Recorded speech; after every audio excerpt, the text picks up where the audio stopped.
3 teenagers vanished. And weeks later, police broke through a fresh layer of concrete in a man's basement and made a discovery that would shock the entire community. The man behind it all? He was a previously convicted killer who never should have been released.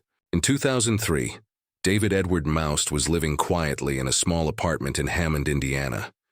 He had few friends and barely spoke to neighbors. But beneath the floor of his basement, he was hiding a secret that would take a jackhammer to uncover. David Maust had a dark past. In 1974, while stationed in Germany with the U.S. Army, he admitted to taking the life of a 13-year-old boy, a child of a U.S. military personnel stationed in Germany. Maust was sent to prison only for 4 years. In 1981, now back in the U.S., Maust was arrested again for the death of a 14-year-old boy. He was sentenced to 35 years but served only 17 before being released early in 1999, even after prison psychiatrists warned that he was dangerous and likely to reoffend. Maust wrote a 5-page letter requesting not to be released. At that time, there were no laws requiring indefinite civil commitment or additional supervision for violent offenders with mental illness once their parole eligibility was reached. By the time he was out, David Maust had already shown a clear pattern. He specifically targeted teen boys.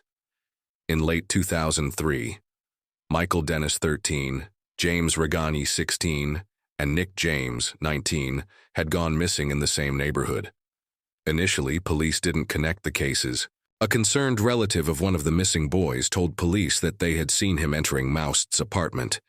Investigators followed up, and after questioning Maust, he eventually confessed and led them to the bodies buried beneath the basement floor. There was fresh concrete poured over just one section, and only where there used to be a dirt floor. They called in a cadaver dog, which alerted to the area.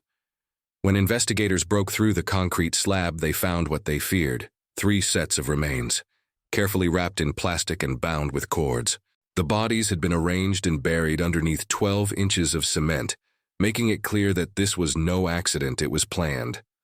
Maust pleaded guilty and was given 3 life terms. Within a month, he hung himself in jail. David Maust didn't just slip through the cracks, he warned the system not to let him out. Psychologists compared him to John Wayne Gacy. He was diagnosed, documented, and flagged as dangerous. But despite all of it, they let him go. In the end, 3 more boys lost their lives, not because no one saw it coming, but because no one stopped it. Thanks for watching. Don't forget to like, share, and subscribe, and as always, look twice. Monsters blend in.